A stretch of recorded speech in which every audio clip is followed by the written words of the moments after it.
around my story.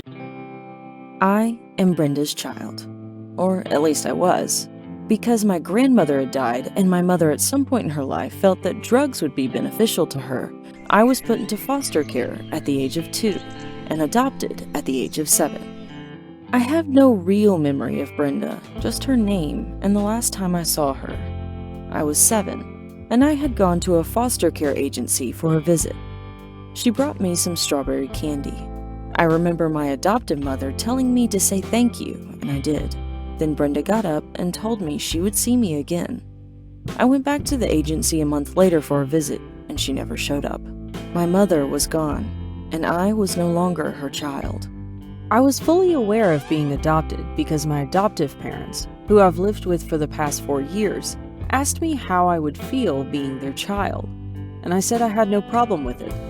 So they adopted me and my biological sister at the same time.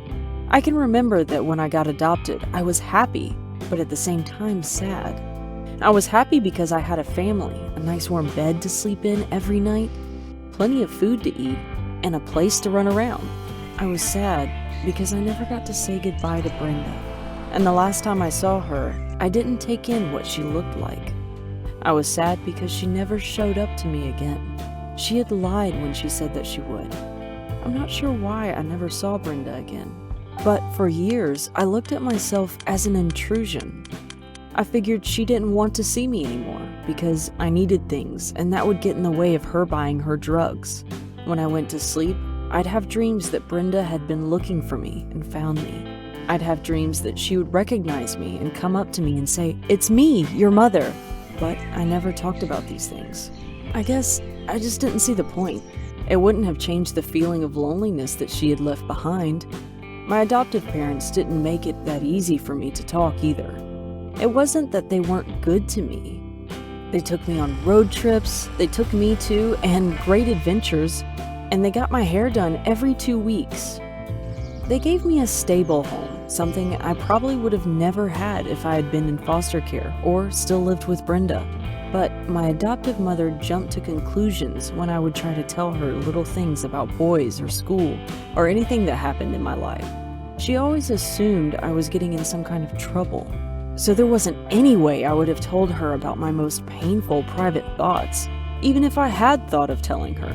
Instead, I just tried to be a nice kid who always seemed happy. I would smile, laugh, and joke. I'd come home and talk about everybody under the sun and how they were doing, except myself. I didn't want my adoptive parents to feel as if I wasn't appreciative or that I didn't love them, so I tried to act as if everything was good. When you're adopted, you feel like your adoptive parents at one point or another are going to expect you to be grateful. You imagine they're thinking, "We could have left you in foster care."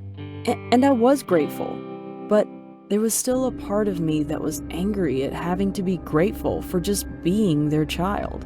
There was a part of me that didn't trust their love. A part that said, "What makes you love me when my real mother didn't love me? What's so real about your love?" When I was angry, I expressed my pain by either writing or acting out, or sometimes both. At school, I had a quick temper. I got into physical fights and cursed people out. I ran away from home a lot, more times than I can count. My family couldn't understand why I acted the way I did, and neither could I. I just knew that I felt bad. If I was out in the street and the thought of her would enter my mind, I would turn my head and find something to distract me. If I was at home, I would get up and grab a book or watch television. But even while I blocked her out, the hurt continued, and my behavior got worse and worse. I spoke whatever was on my mind and cared very little about how people were feeling. My most common response to anything anybody said to me was, "Whatever."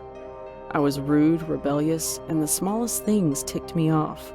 I had a non-caring attitude, and the worse I got, the more frustrated and angry my parents got. By the time I was 12 or 13, my mother and I weren't really getting along. She often beat me, and a couple of times she could have seriously hurt me. Whenever I got on my mother's nerves, she would tell me, "I don't care who you go and tell that I punished you.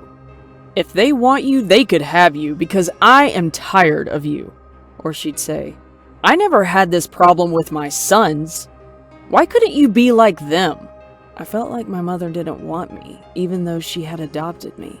I felt that she wanted a replica of her children, who didn't act out so much and didn't get in trouble in school standards I could never live up to. It didn't help that much that my extended family never really accepted me. Every Christmas, they acted funny towards me. I found out later that some of them never wanted my adoptive parents to adopt me in the first place. When things got really bad with my mom, I went to one of my aunts for help, and she threatened to call the police on me for running away. She didn't like me, and the truth is, she didn't like my mom either, and she just didn't want to be involved. I ran away for the last time when I was 14, even though my mother wanted me back. I felt she had put me through too much to return.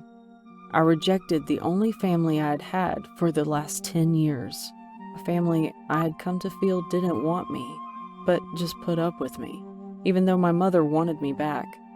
I felt she had put me through too much to return. I'm 19 now, and I've been on my own for the last 5 years. I've lived with a friend, I've lived on the streets, and I've lived in a foster care home.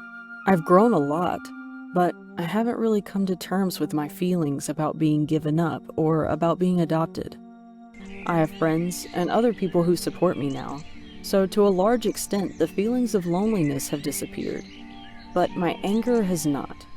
Instead of blocking it out, I talked to my boyfriend about it and tried to make sense of it all.